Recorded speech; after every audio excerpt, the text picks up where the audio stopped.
దేవునికి స్తోత్రం. హల్లెలూయా. మన ప్రభువును రక్షకుడైన యేసుక్రీస్తుని యొక్క ప్రశస్త నామానికి మహిమ ఘనత ప్రభావాలు కలుగునుగాక.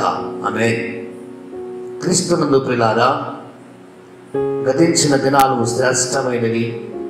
దేవుడు మనలను సజీవుల్లో ఉంచి ఆయన రెక్కల కింద మనందరినీ భద్రపరిచి క్షేమమును ఆరోగ్యాన్ని కలుగజేశాడు. అంటే ఆయన చూపిన కృప, ఆయన కృప మన మీద ఎంతగా ఉన్నదో ఆలోచించండి. దేవుడు ఎవరికి విరోధి కాదండి, అందరినీ ప్రేమిస్తాడు. ఆయన దృష్టిలో ఎవరికి విరోధం అనేదే లేదు. ఆయన దగ్గర విరోధం అనే మాటకే స్థలం లేదు. అంత గొప్పగా మనల్ని ప్రేమిస్తాడు. ప్రేమించగల దేవుడు నిన్ను నన్ను ఏమీ కోరలేదు, బలి కోరలేదు, నైవేద్యం కోరలేదు. ఏం కోరుతున్నాడంటే నీ హృదయాన్ని కోరుకుంటున్నాడు. నీ హృదయము దేవుని ఆలయమై ఉంది అంటాడు. కాబట్టి దేవుని పిల్లారా, దేవుడు మనల్ని ప్రేమించాడు కనుక ఆ ప్రేమకు ఎప్పుడు బద్దులుగా ఉందాం, కృతజ్ఞతగా ఉందాం. దేవుడు మీ యొక్క ఆధ్యాత్మిక జీవితాల్లో గొప్ప కార్యాలు చేయుగాక. మీ యొక్క జీవితము విశ్వాసముతో నడిపించబడుతున్నట్లయితే యేసు నామమున మీ అందరికీ స్వస్థత కలుగునుగాక. గమనించండి దేవుని పిల్లారా, ఈ దినం దేవుడు ఎంత గొప్ప యోగ్యతను ధన్యతను మనకు అనుగ్రహించాడు. ఎల్లప్పుడూ ఆయనకు కృతజ్ఞతగానే ఉందాం.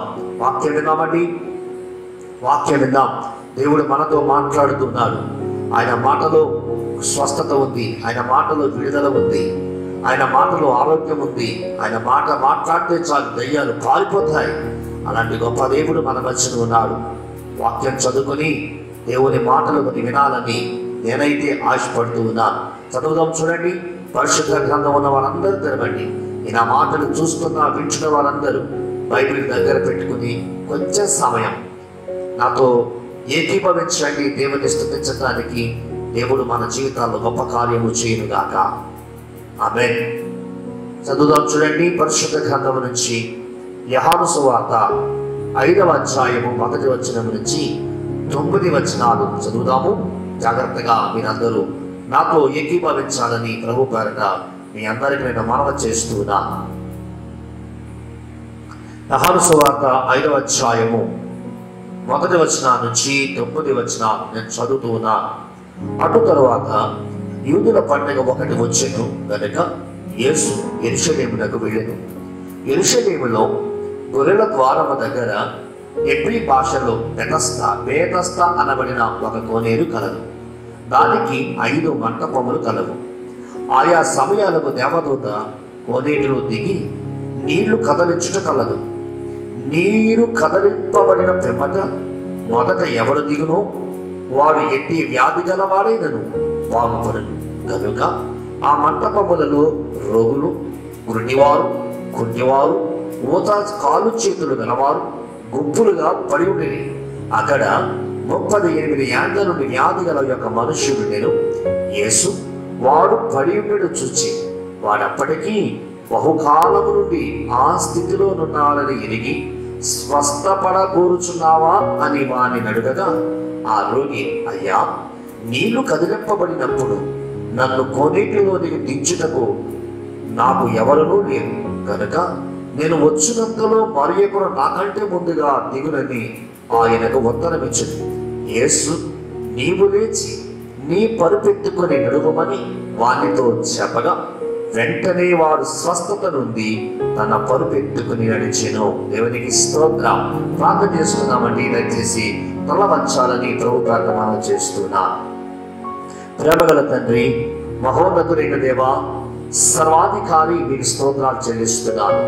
మరొక పర్యాయం ప్రభువా, ఈ యొక్క శ్రేష్టమైన పునరుత్థాన దినమందు నీ ప్రజలతో మాట్లాడటానికి కృప చూపించావు తండ్రి. ప్రభువా, ఆత్మీయ దాహముతో ఉంటే వారి దాహాన్ని తీర్చండి. ఆత్మీయ ఆకలితో ఉంటే వారి ఆకలి తీర్చండి.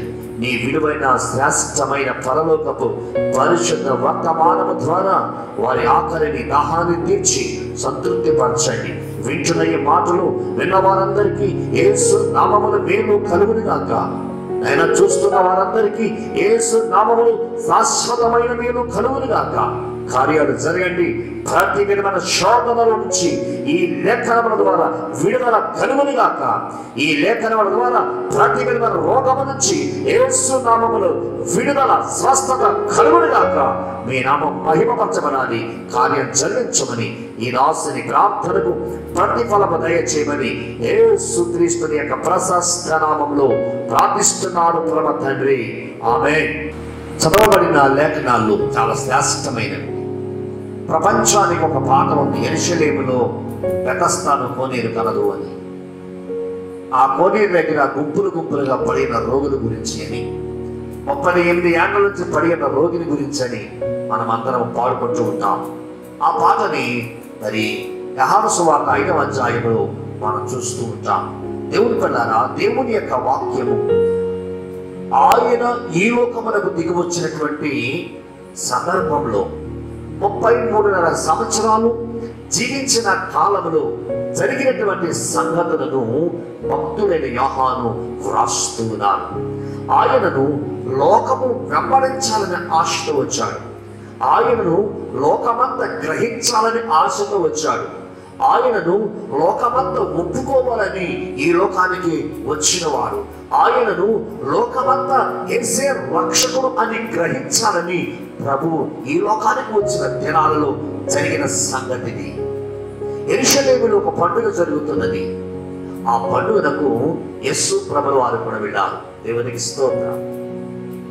మనందరికీ బాగా తెలుసు, పండుగ జరిగితే మన ఇళ్లలో చాలా మరి బంధువులను, స్నేహితులను ఆహ్వానిస్తూ ఉంటాం. ఆ కోడళ్లను, అలాగే అల్లుళ్లను ఆహ్వానిస్తూ ఉంటాం. దూర దూర ప్రాంతాల్లో ఉన్న వారందరినీ క్రిస్మస్కు మనం ఆహ్వానించినట్లుగానే యేసు ప్రభువు కూడా యూదుల పండుగ జరుగుతున్నటువంటి యెరూషలేమునకు వెళ్ళినటువంటి సంగతులను మనం చూస్తూ ఉన్నాం. ఆ దినాన ప్రభు వెళుతున్నటువంటి సందర్భం పిల్లారా గ్రహించాలని ప్రభు ప్రయత్నం మనం చేస్తున్నాం. లోకములో ఒక వ్యాధి ఆయన దృష్టికి కనిపించాడు. వ్యాధి కలిగిన వాడు ఆయనను ఆకర్షించలేదు, కానీ యేసు ప్రభువే వ్యాధి కలిగిన వారిని ఆకర్షించాడు. యేసు ప్రభువే వ్యాధి కలిగిన వారిని పలకరిస్తున్నాడు. యేసు ప్రభువే వ్యాధి కలిగిన వారితో మాట్లాడుతున్నాడు. యేసు ప్రభువే వ్యాధి కలిగిన వారి స్థితిని ఎరిగిన వాడై అతన్ని ఏమైనా బాగు చేయాలని, అతను ఏమైనా స్వస్థత పొందబోతున్నామని, అతని విశ్వాసమును బట్టి కార్యము చేయాలని ఆశపడుతూ ప్రభు ఆ పండుగలకు వెళుతున్న సందర్భంలో జరిగిన సంగతులను మనం చూస్తూ ఉన్నాము. దేవునికి స్తోత్రం, హల్లెలూయా. ప్రభువులారా, దేవుని లేఖనాల్లో మనం చూసాము, లోకము గతించిపోతుందని, నాశనకరమైన కోపములు పడిపోయిందని, లోకాన్ని రక్షించడానికి వచ్చిన యేసుక్రీస్తే దర్శించినటువంటి ఒక వ్యక్తి జీవిత కథను ప్రభుల వారు ఇక్కడ మనకు చూపిస్తూ ఉన్నారు. దేవుని పిల్లరా, అక్కడ చూపిస్తున్నది ఏమిటి అంటే, యెరూషలేములో ఒక బెతస్దా అను కోనేరు కలదు అంటాడు. బెతస్దా అను కోనేరు కలదు. దేవుని పిల్లరా, ఆ కోనేరు ఉంది యెరూషలేములో. దానికి బెతస్దా అనే పేరు కూడా దానికి పెట్టారండి. దేవుని పిల్లరా, బెతస్దా అను మాటకు అర్థం ఏమిటి అంటే దేవుని ఇల్లు, కనికరము గల ఇల్లు, జాలి గల ఇల్లు, ప్రేమ గల ఇల్లు. దేవుని పిల్లరా, మనం కూడా చూస్తూ ఉంటామండి, చాలా మంది మరి కొన్ని నదులకు వెళ్ళి ప్రమాదాలకు గురైపోయి చనిపోతూ ఉంటారండి. అంటే అర్థం అంటే ఆ నదులకు కనికరము లేదు, ఆ నదికి జాలి లేదు, ఆ నదికి ప్రేమ లేదు. ఎలాంటి బలాఢ్యుడైనను ఆ నదిలోకి దిగిన వెంటనే కొంతమంది చనిపోతున్నారండి. కొంతమంది ఆ యొక్క సుడులకు, ఆ యొక్క ప్రవహిస్తున్న నీటిలో కొట్టుకుపోతూ ఉన్నారండి. కానీ బెతస్దా అను కోనేరు మాత్రం అలాంటిది కాదు. అది ఎలాంటిది అంటే కనికరము కలది. అది ఎలాంటిది? జాలి కలది, నిన్ను నన్ను ప్రేమించగలది. అలాంటి బెతస్దా అను కోనేరు దగ్గర జరిగిన సంగతులను మనం చూస్తూ ఉన్నాము. దేవునికి స్తోత్రం, హల్లెలూయా. అక్కడ జరిగినటువంటి వాస్తవాలు ఏమిటి అంటే, బెతస్దా అను కోనేరు దగ్గరికి ప్రభు అక్కడ వెళుతూ ఉన్నటువంటి సమయాల్లో చూస్తే యెరూషలేములో గొర్రెల ద్వారము దగ్గర అని ప్రారంభించాడు. ఏ ద్వారం అన్నది? గొర్రెల ద్వారము అంటున్నాడు. గమనించాలి ప్రియమైన దేవుని బిడ్డలారా, యేసు ప్రభుల వారు ఏ ద్వారములో వెళ్ళాడు అని చూడాలి. అక్కడ 12 ద్వారాలు ఉన్నాయి, కానీ 12 ద్వారాలు గుండా వెళ్ళలేదు. 12 ద్వారాలు చాలా విశిష్టమైనవి. 12 ద్వారాలు చాలా విలువైనవి. అలాంటి విలువైన విశిష్టమైనటువంటి ద్వారాల గుండా వెళ్ళకుండా యేసు ప్రభు ఏ ద్వారం గుండా వెళ్ళాడు అంటే గొర్రెల ద్వారం గుండా వెళ్ళాడు. దేవునికి స్తోత్రం, హల్లెలూయా. గొర్రెల ద్వారం గుండా వెళ్ళేటువంటి ప్రభు ఇక్కడ ఎలా ఉన్నాడు అంటే దేవుని గొర్రె పిల్లగా వెళ్ళాడు. దేవుని గొర్రె పిల్లగా వెళ్ళాడు. లోక పాపమును మోసుకొని పోయి దేవుని గొర్రె పిల్లగా గొర్రెల ద్వారములోని ప్రవేశించాడే, కానీ అక్కడ ఉన్నటువంటి 12 ద్వారాలలోనికి ప్రభువు ప్రవేశించలేదు. ఆయన దేవుని గొర్రె పిల్ల. ఏమంటారు తెలుసా? నేనే మార్గమును సత్యమును జీవమునై ఉన్నాను అని సెలవిచ్చిన ప్రభు. గొర్రెల ద్వారమును ప్రభు నిర్మించినటువంటి స్థితిలోనికి వెళ్ళాడు. గొర్రెల ద్వారమును ఎవరు నిర్మించారు అంటే నెహెమ్యా 3వ అధ్యాయము 1వ వచనాన్ని చదవాలని ఆశపడుతూ ఉన్నాను.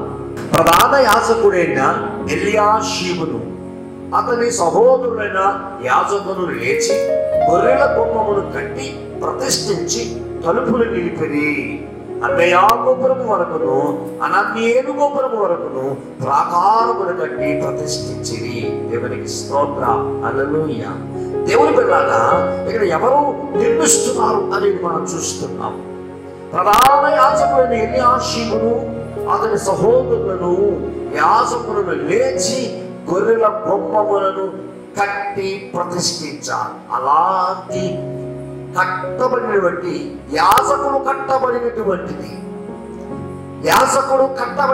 గొర్రెల ద్వారములోనికి గొర్రె పిల్లలు వెళుతున్నటువంటి సందర్భములు దేవుని గొర్రె పిల్ల ఆ ద్వారము గుండా వెళుతుంది. అది ఏ దేవుని గొర్రె పిల్ల అంటే లోక పాపమును మోసుకొని పోయే దేవుని గొర్రె పిల్ల. లోకములో ఉండే ప్రతి మనిషి యొక్క పాపాన్ని భరించినవాడు, లోకములో ఉండే మనిషి యొక్క పాపమును పవిత్రపరిచినవాడు, లోకములో ఉండే మనిషిలో ఉండే పాపాన్ని ఎరిగి ఆ పాపము నిమిత్తమే బలి అయిపోయి తన రక్తముతో కడిగి శుద్ధి చేసినటువంటి వాడు ఆ గొర్రె పిల్ల మన ప్రభు అయిన యేసుక్రీస్తు. గొర్రెల ద్వారము గుండా వెళ్ళాడు. దేవునికి స్తోత్రం, హల్లెలూయా. ప్రభువులారా, గొర్రెల ద్వారము గుండా వెళ్ళినటువంటి ఈ ఎల్యాషీము నిర్మించినటువంటి ప్రధాన యాజకుడు నిర్మించినటువంటి గొర్రెల ద్వారముల గురించి చక్కని మాటలు సెలవిస్తున్నారు. ఆ బేతస్త అనుకొని ఎలాంటిది అంటే కనికరము గలది, జాలి గలది, ప్రేమ గలది. దేవునికి స్తోత్రం. అది దేవుని పిల్లరా గ్రహించాలి. అలాంటి మందిరాలు మనకు ఉన్నాయి. బేతస్త వంటి మందిరము మనకు ఉంది, కనికరము గల మందిరము మనకు ఉంది, జాలి గల మందిరము మనకు ఉంది. ఎందుకు ఈ లక్షణాలు ఉన్నాయంటే ప్రార్థించవలసిన ప్రార్థన వీరులు మందిరావరణములు ఉన్నారు. వారిని బట్టి ప్రభువు తన సంఘం మీద జాలి పడుతున్నాడు, తన సంఘం మీద ప్రేమ చూపిస్తున్నాడు, తన సంఘం మీద కనికరము చూపిస్తున్నాడు. కనికరము లేని వాటి యొక్క నదిలోనికి దిగకండి, ప్రేమ లేని నదిలోనికి దిగకండి. ఆ వడికి ఆ సుడికి కొట్టుకుపోతారు. జాగ్రత్త. నిన్ను ప్రేమించేది, చక్కగా నిన్ను ఆహ్వానించేది మంచి కోనేరులు ఉన్నాయి. యెరూషలేములో బేతస్తా కోనేరు ఉంది. దానికి 12 ద్వారాలు ఉన్నాయి, కానీ యేసు ప్రభువు వారు గొర్రెల ద్వారం కూడా లోపలికి ప్రవేశించాడు. దేవునికి స్తోత్రం, హల్లెలూయా. వ్రాయబడిన సత్యము ఏమిటి అంటే రెండవదిగా అది దేవుని ఇల్లు. అది ఏ ఇల్లు అంటే అది దేవుని ఇల్లు. దేవుని ఇల్లు అంటే అర్థమేంటో తెలుసా? పాపము లేని ఇల్లు అని అర్థం. అక్కడ పాపము కనిపించదు, అక్కడ ఎటువంటి పాప క్రియలు ఉండవు. దేవుని పిల్లారా, అది పరిశుద్ధమైన ఇల్లు, అది పవిత్రమైన ఇల్లు, దేవుని రక్తము చేత కడగబడిన ఇల్లు, దేవుని రక్తము చేత శుద్ధి చేయబడిన ఇల్లు, దేవుని ఇల్లు అని వ్రాయబడ్డారు. ఎక్కడుంది దేవుని ఇల్లు? దేవుని వాక్యం సెలవిస్తారు. ఎక్కడ ఇద్దరు ముగ్గురు నా నామమున కూడి ఉంటారో అదే దేవుని ఇల్లు. అక్కడ దేవుని ప్రత్యక్షత ఉంటుంది. అక్కడ దేవుడు సంఘముతో మాట్లాడుతూ ఉంటాడు. తన దైవజనులను అభిషేకించి నిలువబెట్టి మాట్లాడిస్తూ ఉంటాడు. తన సంఘానికి ఏమి కావాలో సంఘం మీద కనికరము చూపిస్తూ, సంఘంపై ప్రేమ చూపిస్తూ ఉంటాడు నా యేసు ప్రభు. ఈరోజు నీ మీద కూడా ప్రేమ చూపిస్తాడు. నీ ఇంటి వారితో కలిసి దేవుని స్తుతించు. నీ ఇంటి వాతావరణాన్ని దేవుని గృహముగా మార్చు. నీ ఇంటిలో సునాదములు వినబడాలి. నీ ఇంటిలో దేవుని యొక్క ఆత్మనాదాలు వినబడాలి. నీ ఇంటిలో దేవుని గాన ప్రతిగానములు వినబడాలి. నీ ఇంటిలో వాక్యము వినబడాలి. ఎప్పుడైతే ఇవన్నీ కనబడతాయో నీ ఇల్లు కూడా ఏ ఇల్లు అంటే దేవుని ఇల్లుగా మార్చబడుతుంది. ప్రియమైన సహోదరి సహోదరుడా, నీ భర్తతో, నీ భార్యతో, నీ బిడ్డలతో నీ ప్రతి దినం నీ ఇంటిలో కూడుకుంటే అదే దేవుని ఇల్లు అనే వాక్యం సెలవిస్తాడు. సంఘమే దేవుని ఇల్లు. సంఘమే బేతస్తా అను ఇల్లు. గొర్రెల ద్వారము దగ్గర యేసు ప్రభు ఉన్నాడు. యేసు ప్రభు ఉన్నాడు. వ్యక్తి ఎప్పుడు కూడా దేవునికి దగ్గరగా ఉండాలండి. మనకు ఆయన దగ్గర అవ్వడానికి 2000 సంవత్సరాల క్రితము ఆయన శరీరదారిగా వచ్చాడు. ఇప్పుడైతే ఆత్మపూర్ణుడై మనకు దగ్గరగా ఉంటున్నాడు, మనకు సమీపముగా ఉంటున్నాడు. దేవుని పిల్లారా, మనం కూడా వ్యక్తికి దగ్గరగా ఉండాలండి. ఏ వ్యక్తికి దగ్గరగా ఉండాలి? స్వార్థ ప్రకటించడానికి మాత్రమే దేవునికి దగ్గర అవుతూ ఉండాలి. దేవుని దగ్గర వర్తమానం ఏమిటో గ్రహించాలి. అప్పుడు సువార్తను మోసుకుంటూ వెళ్ళాలి. ఈ రోజున మనుషుడు దేవునికి దగ్గర అవ్వడం లేదు. మనుషునికి దగ్గర అవుతున్నాడు, సంస్థలకు దగ్గర అవుతున్నాడు, గొప్పవారికి దగ్గర అవుతున్నాడు, గొప్ప గొప్ప వ్యక్తులకు దగ్గర అవుతున్నాడు. కానీ దేవునికి దగ్గరగా ఉండలేకపోతున్నాడు. దేవునికి దగ్గర అవ్వలేకపోతున్నాడు. దేవుని వాక్యం సెలవిస్తుంది, ప్రతి సంఘం దేవునికి దగ్గరగా ఉండాలి. ప్రతి సంఘం మరి ఈ లోకంలో కనిపించిన వారికి దగ్గరగా ఉండకూడదండి. దేవునికి దగ్గరగా ఉంటే ఆయన ఆత్మను సంఘానికి పంపిస్తాడు. ఆయన ఆత్మను పంపి సంఘాన్ని అభిషేకిస్తాడు. ఆయన ఆత్మను పంపి సంఘమును దేవుడు పవిత్రపరిచి తన కొరకు సిద్ధపడిన ఈ సంఘాన్ని వివాహమాడటానికి మరలా దిగి వస్తాడు. దేవుని పిల్లరా, అప్పుడు సంఘము ఎత్తబడుతూ ఉండాలి. దేవుని పిల్లరా, ఈరోజు మనుషునికి దగ్గరగా ఉంటున్నామేమో, నువ్వు దేవునికి దగ్గరగా ఉండాలి. సంఘము దేవుని శరీరము. సంఘానికి క్రీస్తు ఎవరు అంటే శిరస్సు అయిన క్రీస్తుని నువ్వు ఎంత మాత్రము తృణీకరించకూడదు, తీసివేయకూడదు. దేవునికి స్తోత్రం. హల్లెలూయా. అపోస్తలుల కార్యములు 20వ అధ్యాయము 28వ వచనంలో చూస్తే అక్కడ రాయబడిన మాట, క్రీస్తు స్వరక్తం ఇచ్చి సంపాదించిన సంఘం యేసుకు దగ్గరగా ఉండాలి. సంఘం యేసుకు దగ్గరగా ఉండాలి. యోహాను సువార్తలో 5వ అధ్యాయము 5వ వచనంలో చదివితే 38 సంవత్సరాల వ్యాధి గల ఒక మనుష్యుడు దీర్ఘకాల వ్యాధితో బాధపడుతూ ఉన్నాడు. దీర్ఘకాల సమస్యతో బాధపడుతున్నాడు. ఎంత మాత్రం స్వస్థత లేక ఎంతగానో బాధపడుతూ ఉన్నాడు. 1, 2, 10, 20, 38 సంవత్సరాల నుంచి వ్యాధితో బాధపడుతున్నాడు. అతనిని ఏ వైద్యుడు కూడా బాగు చేయలేకపోయాడు. అతనికి ఏ మందు కూడా పని చేయడం లేదు. అందుకని అతను ఎక్కడ ఉన్నాడు అని చూస్తుంటే అతను బేతస్తా కోనేరు దగ్గర ఉన్నట్లుగా మనం చూస్తుంటాం. పిల్లారా, బైబిల్లో చాలా మంది దీర్ఘకాల వ్యాధులతో బాధపడుతున్న వారు ఉన్నారు. మార్కు సువార్త 5వ అధ్యాయము 25వ వచనములో చూస్తున్నట్లయితే అక్కడ 12 ఏళ్ల రక్తస్రావం గల స్త్రీ కనబడుతూ ఉంది. మార్కు సువార్త 9వ అధ్యాయము 21వ వచనములో చూస్తున్నట్లయితే బాల్యము నుంచి మోగదయ్యము పట్టిన వాడు కనబడుతూ ఉన్నాడు. యోహాను సువార్త 9వ అధ్యాయం 1వ వచనము చదివినట్లయితే అక్కడ పుట్టుగుడ్డు వాడు కనబడుతూ ఉన్నాడు. అపోస్తలుల కార్యములు 3వ అధ్యాయము 2వ వచనములో చూసినట్లయితే పుట్టినది మొదలుకొని గుడ్డివాడు కనబడుతున్నాడు. ఇలాగున దీర్ఘకాల వ్యాధులతో సతమతమైపోతున్నాడు. మందు లేక, స్వస్థత లేక బాధకు గురైపోయి చనిపోతున్నాడు. దేవుని పిల్లలారా, అలాంటి వ్యక్తి ఒకడు 38 సంవత్సరాల నుంచి బెతస్దా అను కోనేరు దగ్గర పడి ఉన్నాడు. ఎలా పడి ఉన్నాడంటే స్వస్థత లేక పడి ఉన్నాడు. దేవునికి స్తోత్రం, హల్లెలూయా. క్రీస్తునందు ప్రియమైన వారులారా, స్వస్థత లేదు దేవుని పిల్లలారా. 38 సంవత్సరాల రోగి ఎవరు అంటే సంఘ విశ్వాసే. సంఘంలో చాలా మంది వస్తూ ఉంటారండి, కానీ వాళ్ళకి దీర్ఘకాల సమస్యతో, దీర్ఘకాల రోగముతో బాధపడుతూ ఉంటారండి. దాని కారణం ఏంటో తెలుసా? సరైన విశ్వాసం లేదు. సరైన విశ్వాసం. చాలా మంది అంటారు, అయ్యారు ప్రార్థన చేయండి నా కొరకు, అయ్యా నా కొరకు ఉపవాసం ప్రార్థన చేయండి, అయ్యా నా కొరకు గట్టిగా ప్రార్థన చేయండి అని ఎంతో మంది కోరుతూ ఉంటారండి. మేము మాత్రం ఉపవాసం ప్రార్థన చేస్తూ ఉంటాం. వీళ్ళ మాత్రం వేగదాగా తిని చక్కగా టీవీలు చూసుకుంటూ నిద్రపోతూ ఉంటారండి. అది విశ్వాస లక్షణము కాదు. ఏది విశ్వాస లక్షణము? నీకు స్వస్థత కలుగునట్లు విశ్వాసముతో ప్రభువుని శోధించాలి. నీకు స్వస్థత కలుగునట్లు విశ్వాసముతో ప్రభువుని ఆసక్తిగా ప్రార్థన చేయాలి. ఈ రోజున ఎంతమంది ఆసక్తిగా ప్రార్థన చేస్తున్నారు? మందిరానికి ఏదో ఒక ఆచారముగా వస్తున్నారండి, మందిరానికి ఒక సాంప్రదాయముగా వస్తున్నారండి, మందిరానికి ఒక అలవాటు ప్రకారముగా వస్తున్నారండి. ఎలాంటి వారికి స్వస్థత రాదండి. ఎలాంటి వారికి స్వస్థత వస్తుందంటే, నా మందిరములు ప్రభువులను దర్శించాలి, నేను మందిరములు ప్రార్థన చేయాలి, నేను మందిరములు నా ప్రభు కనికరము కొరకై, నా ప్రభు నా మీద చూపించే జాలి కొరకై, ప్రభు నా మీద చూపించే ప్రేమ కొరకై నేను ప్రార్థించాలని ఆసక్తితో వచ్చి ప్రార్థన చేస్తే అట్టి వారికి దేవుడు కార్యం చేస్తాడు.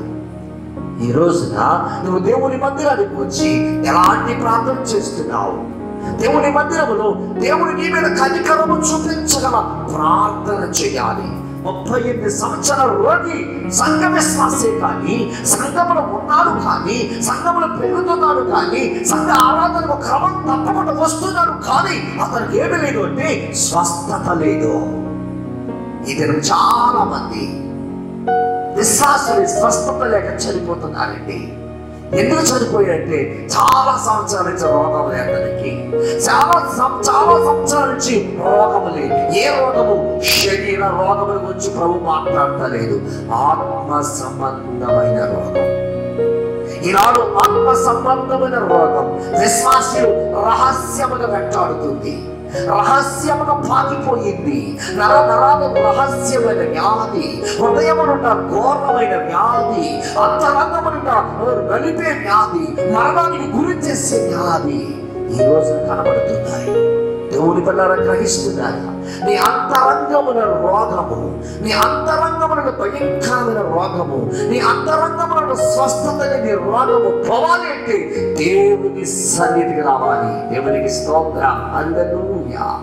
వాక్యం చదువుతున్నది ఏమంటే సార్, నీళ్ళు దేవదూత వచ్చి నీళ్లు కదిలించినప్పుడు అని అంటాడు, ఏ రోగి యొక్క మొదల దిగునో ఆ రోగికి స్వస్థత కలుగును. దేవునికి స్తోత్రం. ఎందుకు ఆ మాట అంటున్నాడు? దేవదూత వచ్చి బెతస్దా కోనేరులో నీళ్లు కదిలించినప్పుడు ఏ రోగి మొదల దిగుతాడు అని అంటే దాని అర్థం తెలుసా? ఏ రోగికి బాగుపడాలని విశ్వాసం ఉంటుందో అని, ఏ రోగికి బాగుపడాలని నమ్మకం ఉంటుందో అని, ఏ రోగి నేను త్వరగా వెళ్ళాలి, నేను బాగుపడాలి, నేను స్వస్థత పొందాలి, నేను క్రీస్తుని గురించి చాటాలి, యేసే నన్ను స్వస్థపరిచాడు, యేసే నన్ను బాగు చేశాడని నేను సువార్త ప్రకటించాలనే ఉద్దేశంతో ఏ రోగి మొదట వెళతాడో అని. ఏ రోగి మొదట వెళతాడు? సంఘానికి వెళ్ళేటప్పుడు కూడా మొదటగా వెళ్ళాలండి. ఆదివారం కదా అని చెప్పి ఆదివారం సంఘానికి మొట్టమొదటిగా వచ్చి కూర్చోవాలి. అందరూ వెళ్ళిపోయి కదా వెళ్దామని ఆఖరిని కూర్చుంటారండి. నేను స్కూల్లో చదివేటప్పుడు ఆఖరిని కూర్చునేవాళ్ళు ఎవరంటే చదువు రాని వాళ్ళు, మొద్దులు. దేవుని వల్ల నీవు ఆసక్తి కలిగిన వాడిగా ఉండాలి అంటే మొద్దులుగా ఉండకండి. ఆసక్తి కలిగిన వాడిగా ఉండాలి కదా. దేవుని సన్నిధిలో మొదటిగా ఉండాలి, ఆఖరిగా కాదు. దేవుని పిల్లగా మొదటిగా ఉండాలి. నేను ఈ వారం వెళ్ళి పాటలు పాడాలి, ఈ వారం నేను వెళ్ళి ప్రార్థన చేయాలి, ఈ వారం వెళ్ళి నేను దైవజనుల దగ్గర నేను దేవుని మహిమపరచాలి అన్న ఉద్దేశంతో దేవుని సన్నిధికి రావాలి. నీళ్లు కదిలించినప్పుడు వెళ్ళలేని స్థితి, నీళ్లు కదిలించినప్పుడు తోకలేని స్థితి, నీళ్లు కదిలించినప్పుడు ఆ నీళ్ళలోకి పడలేని స్థితి 38 సంవత్సరాల నుంచి పడి ఉన్నాడండి. దేవుని పిల్లారా, ఒక వ్యక్తిని దేవుడు మాట్లాడుతుంది. ఆత్మ సమర్థమైన స్వస్థత కావాలి అంటే ఒక వ్యక్తి నీటి మూలముగాను ఆత్మ మూలముగాను జన్మించాలని వాక్యం సెలవిస్తాడు. ఒక వ్యక్తి నీటి మూలముగాను ఆత్మ మూలముగాను, ఒక వ్యక్తి నీటి మూలముగా అనగా బాప్తిస్మం, ఆత్మ మూలముగా పరిశుద్ధ ఆత్మ ఎవరికైతే ఉంటుందో వారు అంతరంగములో స్వస్థత పొందినవారు. దేవునికి స్తోత్రం, హల్లెలూయా. నీ హృదయం స్వస్థత పొందిందా? నీ హృదయం బాగుపడిందా? నీ హృదయం బహుభారమైన వ్యాధితో ఉందేమో, ఎంత మాత్రము స్వస్థత లేక దీర్ఘకాలము నువ్వు బాధపడుతూ ఉన్నావేమో. ఈ రోజున దేవుని సన్నిధిలో నీటి మూలముగాను ఆత్మ మూలముగాను జన్మించినట్లయితే ప్రభువు నిన్ను తప్పకుండా స్వస్థపరుస్తాడు. దేవునికి స్తోత్రం, హల్లెలూయా. నా ప్రియమైన దేవుని సంగమా, యోహాను సువార్త 4వ అధ్యాయంలో ఒక స్త్రీ కనబడుతుంది. ఆమె ఎవరు అంటే సమరయ స్త్రీ.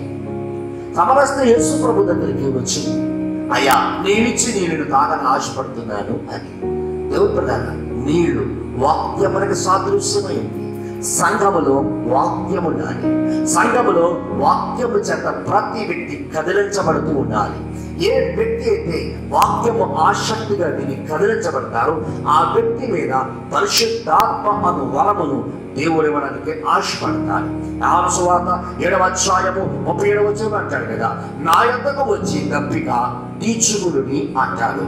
ఎఫెసీయులకు రాసిన పత్రిక 5వ అధ్యాయము 25, 26, 27 వచనాలు చూస్తే ఉదక స్నానం నుంచి మాట్లాడాడు. ఉదకము అంటే గోరువెచ్చని జలము అని. గోరువెచ్చని జలము, నీళ్లు, వాక్యము. బెతస్దా కోనేరులో నీళ్లు ఉన్నాయి.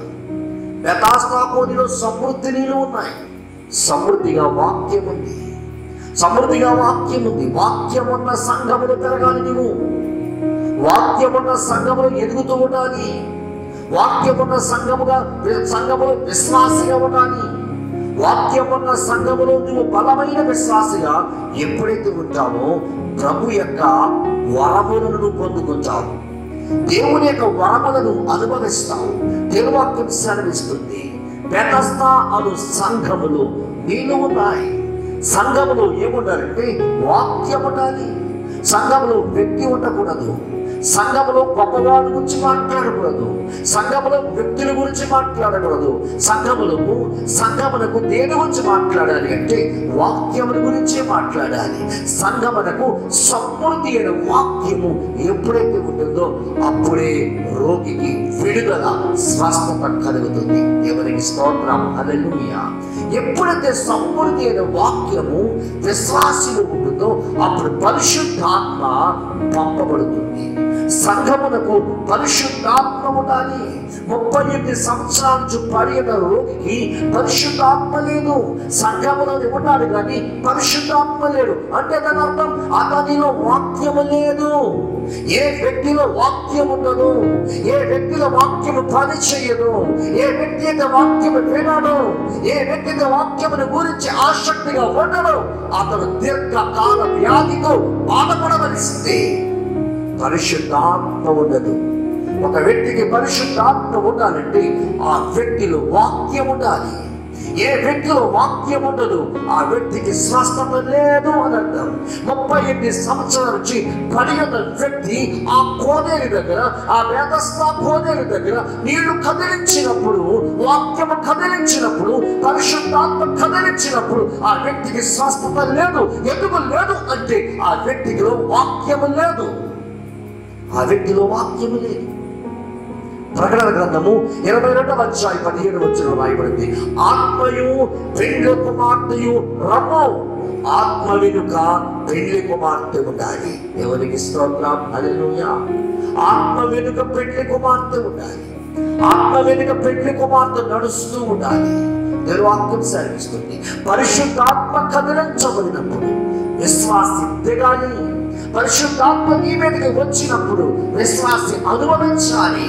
ఈ రోజు చాలా సంఘాలలో పరిశుద్ధాత్మ సంఘం మీదకి మరి పంపినప్పుడు చాలా మంది అనుభవించారండి. ఒక అనుసారిగా ఉంటారండి, దిక్కులు చూస్తూ ఉంటారండి. అయ్యో ఈ ఆత్మ నేను పొందలేనని చెప్పి చాలా మంది ఆత్మకు దూరస్తులైపోతూ ఉంటారండి. పరిశుద్ధాత్మ కదిలించబడినప్పుడు విశ్వాసకి కానీ అప్పుడే ఆ విశ్వాసికి స్వస్థత కలుగుతుంది. ఈ రోజున సంఘముల వ్యాధులు ఎందుకు ఎక్కువైపోతున్నాయి అంటే ఆ వ్యక్తికి, ఆ సంఘానికి వాక్యము లేదు అని అంటారు. రెండవదిగా, స్వస్థత కొరకు ఒక మనుష్యుని దగ్గరకు వెళ్ళకూడదు. స్వస్థత కొరకు ఒక వ్యక్తి యొద్దకు వెళ్ళకూడదు. స్వస్థత నిమిత్తమై వారిని వీరి యొద్దకు వెళ్ళి ప్రాధాన్యపడకూడదు. స్వస్థత పొందకూరుచున్నాము అని యేసే అడుగుతున్నప్పుడు స్వస్థత కొరకు క్రీస్తు దగ్గరకు వెళ్ళాలి. స్వస్థత కొరకు ఎక్కడెక్కడికో పరిగెడుతున్నావు. స్వస్థత కొరకు ఏదేదో దూర ప్రయాణం చేస్తున్నావు. స్వస్థత కొరకు నీకు నచ్చిన స్థలాలకు వెళ్ళిపోతున్నావు. వాక్యము లేకపోతే నీకు స్వస్థత రాదు. స్వస్థత ఒక వ్యక్తి ఇవ్వలేడు. ఒక వ్యక్తి నీకు స్వస్థత ఇవ్వలేడు. స్వస్థత ఇవ్వగలిగింది ఎవరంటే క్రీస్తు ఒక్కడే. ఎవరికి స్తోత్రం. దేవుడు పిల్లలు, నేను ముగిస్తున్నాను. ఈరోజు నీలో వాక్యం ఉంటే, నీలో పరిశుద్ధాత్మ ఉంటే నీకు స్వస్థత కలుగుతుంది. నీకు స్వస్థత కలుగుతుంది. నన్ను స్వస్థపరచవా ప్రభువా అని ప్రార్థించాలి. నన్ను స్వస్థపరచు ప్రభువా అని ప్రభు పాదాలు పట్టుకోవాలి. నన్ను స్వస్థపరచవా ప్రభువా అని ప్రార్థన చేయాలి. కానీ ఈరోజు మనుష్యులు అడుగుతున్నారండి. రోగులు వెళ్ళి యేసు ప్రభుని అడగాలి. కానీ రోగులు వెళ్ళి ఎవరు అడుగుతున్నారంటే ఒక వ్యక్తిని అడుగుతున్నారు. ఒక మనిషిని ప్రాధాన్యపడుతున్నారు. ఒక మనిషిని బ్రతుకులాడుకుంటున్నారు. కానుకలించి మరీ బ్రతుకులాడుకుంటున్నారు. ఆస్తులించి బ్రతుకులాడుకుంటున్నారు. డబ్బులించి బ్రతుకులాడుకుంటున్నారు. బంగారాన్నిచ్చి బ్రతుకులాడుకుంటున్నారు. వెలగల విలువగల మరి ఎన్నో ఇచ్చి బ్రతుకులాడుకుంటున్నారు. నా దేవుని యొక్క ఏం అవసరం లేదు. పశ్చాత్తాప హృదయముతో నేను పాపిని ఒప్పుకుంటూ ప్రభు దగ్గరకు వచ్చి నీ దాసుడు నీ కొరకు ఏ వాక్యము బోధిస్తున్నాడో ఆ వాక్యము వింటే చాలు, యేసు నామములో స్వస్థత కలుగుతుంది. ఆమేన్. ఈ రోజు నువ్వు మనుషుని ఎద్దకు వెళ్ళకుండా దేవుని ఎద్దకలా 38 సంవత్సరాల నుంచి ఉన్న వ్యక్తి ఎవరైనా తీసుకెళ్తారేమో చూశాడే కానీ విశ్వాసముతో కనిపెట్టలేకపోయాడు. విశ్వాసముతో కనిపెట్టలేకపోయాడు. విశ్వాసముతో ఎదురు చూడలేకపోయాడు. దీర్ఘకాల వ్యాధిగ్రస్తులైపోయాడు. మేము కూడా ఈరోజు సంఘములు దీర్ఘకాల వ్యాధితో బాధపడుతున్నామేమో. అయితే యేసు వాక్యమందరి ఆసక్తితో హృదయముతో విను. దేవుడు వెంట నేను బాగు చేస్తాడు. పరిశుద్ధాత్మతో నేను బాగు చేస్తాడు. ఈ రోజున ఏ వ్యాధి నేను తాకనే తాగదు. ఏ రోగం నేను ముట్టనే ముట్టదు. ఏ తెగులు ఎక్కడికి రానే రాదు. యేసు నామములో నీకు విడుదల ఉంది. యేసు నామములో నీకు స్వస్థత ఉంది. ప్రభావిస్తున్నాడు. స్వస్థత పొందగోరుచున్నావా? అవును ప్రభువా. ఎవరైనా వచ్చిన తిప్పుతారేమో చూస్తున్నాను. ఈ లోపల కోడిని పొందుతాడు. దేవుని పిల్లారా, ఈ రోజున నీవు దేవుని సన్నిధిలో ఉన్నావు. దేవుని వాక్యమును ఆసక్తిగా ఉంటూ దేవుని వాక్యమును దేవుని సన్నిధిలో నీవు ఆసక్తిగా విని ఆ వాక్యము ద్వారా స్వస్థత పొందాలని ఆశపడినట్లయితే దేవుడు నీకు గొప్ప కార్యము చేయునుగాక. ఆమేన్, ఆమేన్, ఆమేన్. ప్రార్థించుకున్నాము. ప్రేమగల తండ్రి, మీకు వందనాలు చెల్లిస్తున్నాను. ఉదయ కాలము పునరుత్థాన దినమందు నీ సంఘానికి వాక్యాలు బోధించాం. ఒక వ్యక్తిలో వాక్యం ఉండాలి. ఆ వ్యక్తిలో వాక్యం ఎప్పుడైతే ఉంటుందో ఆ వ్యక్తికి పరిశుద్ధాత్మ పంపబడుతుంది. అప్పుడు శరీర ఆత్మీయ వ్యాధి నుంచి స్వస్థత కలుగుతుంది అని సెలవించావు. దీర్ఘకాల వ్యాధులతో ఎంతమంది నీ సంఘములు ఉన్నారో అట్టి వారందరికీ యేసు నామములో విడుదల కలుగునుగాక. యేసు నామములో స్వస్థత కలుగునుగాక. నీ కార్యం చేయండి. సంఘాలలో నీ వాక్యమే, సంఘములలో నీ వాక్యమే కనిపించాలి. నీ వాక్యమే వినాలి. నీ వాక్యమే వారి హృదయాల్లో ఉండాలి. అట్టి ధన్యత ప్రతి వారికి మేలు చేసి స్వస్థపరచమని దేవదాసుని ప్రార్థనకు ప్రతిఫలమేమని యేసుక్రీస్తుని నామంలో ప్రార్థిస్తున్నాను పరమ తండ్రి, ఆమేన్.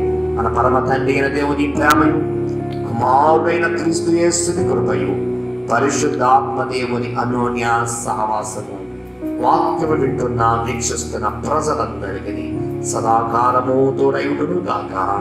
ఆమేన్, ఆమేన్, ఆమేన్. అందరికీ వందనాలు.